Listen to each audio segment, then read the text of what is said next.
이렇게 또 새벽에 함께 하신 여러분을 환영하고 축복합니다. 오늘도 이렇게 우리가 새벽에 하나님 안에서 만날 수 있다는 것이 너무 고맙고 감사합니다. 우리 최길 목사님도 오늘 함께 해줘서 너무 감사하고 고맙습니다. 오늘은 일과 말 그리고 교훈이라는 제목으로 은혜 나누겠습니다. 일과 말 그리고 교훈. 자, 오늘 말씀은요. 마가복음 9장 30절과 40절 말씀을 갖고 은혜 나눌 텐데요. 저는 베드로전서 4장 11절. 자, 그거 말고 베드로전서 4장 11절 한번 이 말씀을 보기 원합니다.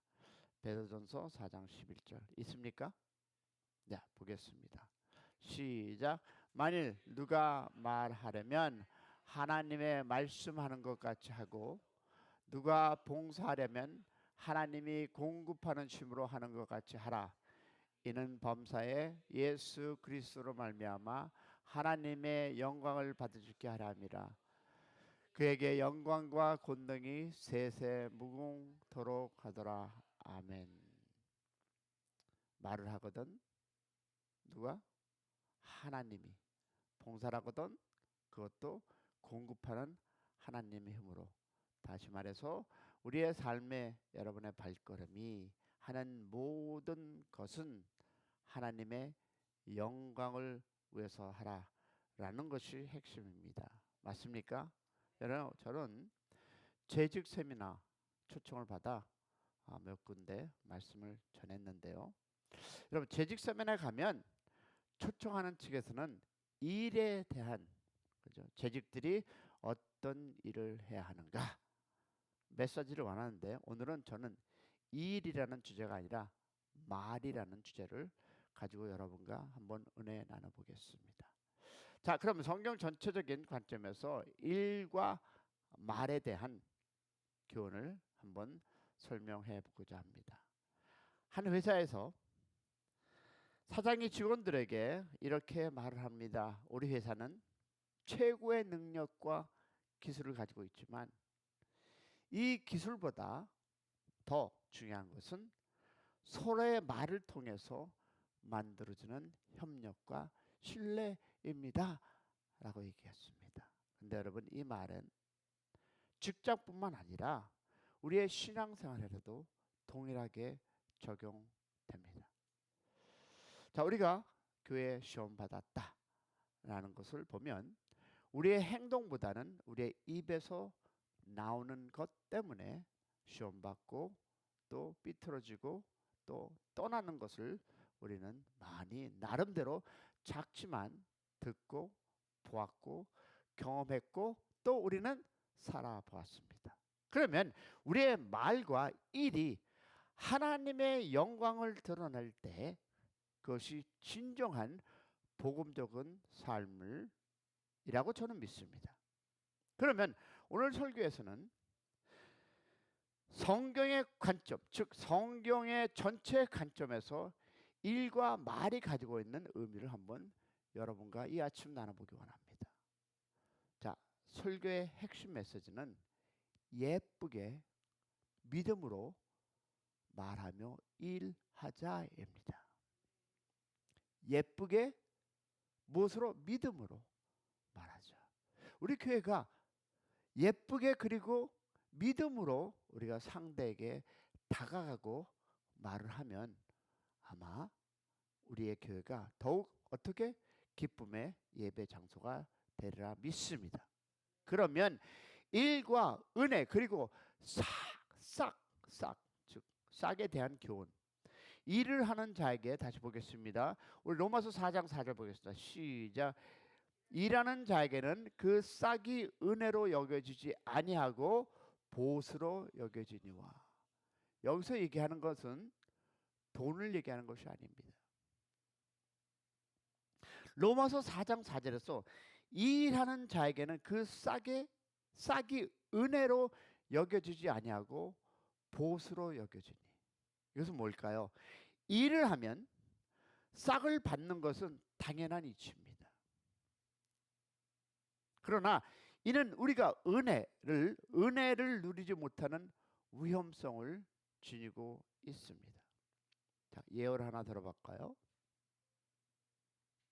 어떤 농부가 열심히 일한 후 한 사람이 그의 밭에서 씨를 뿌리는 모습을 보았습니다. 농부는 놀라운 사실을 깨닫습니다. 내가 이 밭을 경작했지만 하나님께서 햇볕과 비를 주시지 않았다면 아무것도 자라지 않을 것이다. 이처럼 우리의 모든 수고는 하나님의 은혜로 이루어집니다. 할렐루야. 그러면 우리 교회에서는 이런 분은 없지만 구원을 일의 대가나 보상으로 얻으려는 생각은 율법주의에서 빠질 위험이 있습니다. 우리 조호바 위트니스들이 그거 아닙니까? 그들은 우리가 알다시피 운동할 때 그들은 항상 아침 일찍 나와서 뭘 합니까? 서서 그들이 앉아서 얘기를 나누지만 팸플렛을 가지고 그들은요 일을 해서 구원을 받는다라고 하기 때문에 그들이 섬기는 것입니다. 또 우리는 아닙니다. 또한 구원을 받은 이후에도 일과 싹의 개념에 사로잡히게 되면 하나님의 은혜를 잊어버릴 수 있습니다. 그래서 항상 우리는 어떻습니까? 우리는 항상 하나님의 은혜 안에 머무는 것이 중요합니다. 할렐루야. 그러면 이처럼 일과 싹 보상은 하나님의 은혜를 온전히 누리지 못하게 방해할 수 있습니다. 오히려 이런 생각은 은혜를 잊어버릴 위험이 높습니다. 이런 문제를 구원을 받기 전에 존재하지만 구원받은 이후에는 여전히 신앙생활에 문제가 될 수 있는 것입니다. 내가 무엇을 했기 때문에, 내가 무엇을 주었기 때문에, 내가 무엇을 행했기 때문에 라는 것은 여러분 우리의 신앙생활에 많은 문제를 만들 수 있습니다. 내가 이 교회에서, 내가 이 직장에서, 내가 이 장소에서, 내가 이 그룹에서 무엇을 했다라는 것은 여러분 그 조직에 많은 위험성을 만들 수 있다는 것입니다. 특히 여러분 구원을 일의 대가로 얻으려고 한다면 율법주의자가 되고 구원을 받은 이후에도 보상을 기대하는 신앙에 머문다면 그것은 우리를 기복신앙으로 만들어 갑니다. 이러한 신앙은 하나님께서 주신 은혜의 본질을 흐리게 할 수 있음을 기억하시고 경계하시길 바랍니다.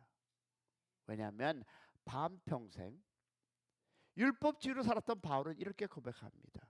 우리 한번 말씀 볼까요? 고린도전서 15장 9절 10절 보겠습니다. 시작. 나는 사도 중에 가장 작은 자라. 나는 하나님의 교회를 박해하였으므로 사도라 칭함받기를 감당하지 못할 자니라. 그러나 내가 나된 것은 하나님의 은혜로 된 것이니 내게 주신 그 은혜가 헛되지 아니하여 내가 모든 사도보다 더 많이 수고했으나 내가 한 것이 아니요 오직 나와 함께 하신 하나님의 은혜로다. 할렐루야. 내가 한 것이 아니요 오직 나와 함께 하신 하나님의 은혜라. 이 고백이 여러분의 신앙생활에서 매일 매 시간마다 여러분으로 고백하시기를 축복합니다.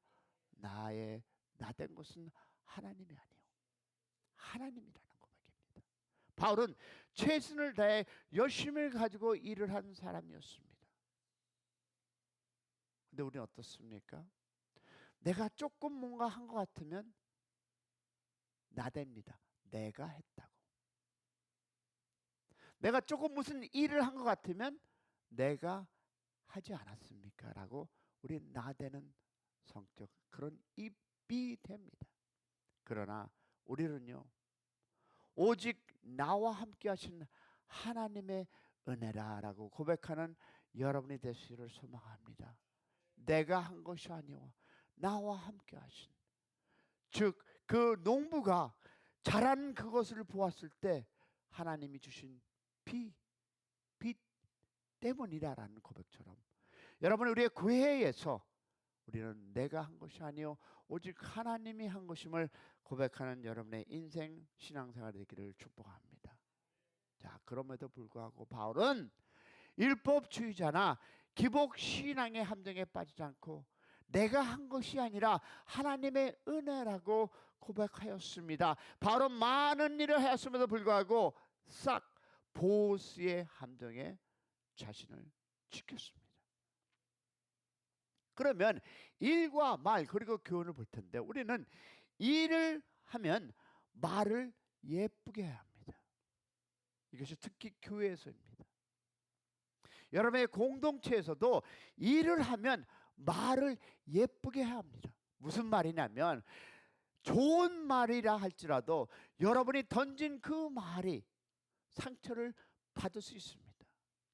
아무리 좋은 관계라 할지라도 여러분이 던진 말을 통해서 그 관계를 모르는 사람은 상처를 받고, 어떻게 저 사람은 저렇게 얘기를 할 수 있어 합니다. 우린 친하기 때문에 얘기할 수 있습니다. 그러나 듣는 이로 하고, 아니 친하다 할지라도 받는 이가 상처받을 수 있기 때문에 예쁘게 말하는 그런 공동체의 여러분의 삶이 되기를 소망합니다.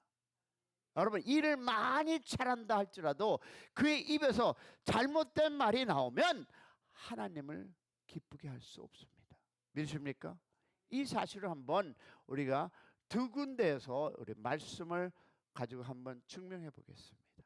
먼저 우리가 누가복음 15장 28절 이하에 등장하는 큰 아들의 입에서 나온 말입니다. 자, 이 말씀은요, 작은 아들이 돌아온 것을 기뻐하며 손을 잡고 큰 아들에게 잔치에 동참해 달라고 하는 아버지를 향해 큰 아들이 한 말입니다. 볼까요? 15장 보고 시작. 그가 놓아여 들어가고자 하니 아니하거늘 아버지가 나와서 권한대. 아버지께서 대답하여 이르시되 내가 여러 해 아버지를 섬겨 명을 어김이 없거늘 내게는 염소 새끼도 주어 나와 내 벗으로 즐기게 하신 일이 없더니 아버지의 살림을 창녀들과 함께 삼켜버린 이 아들이 돌아오매 이를 위하여 살찐 송아지를 잡으셨나이다. 뭡니까?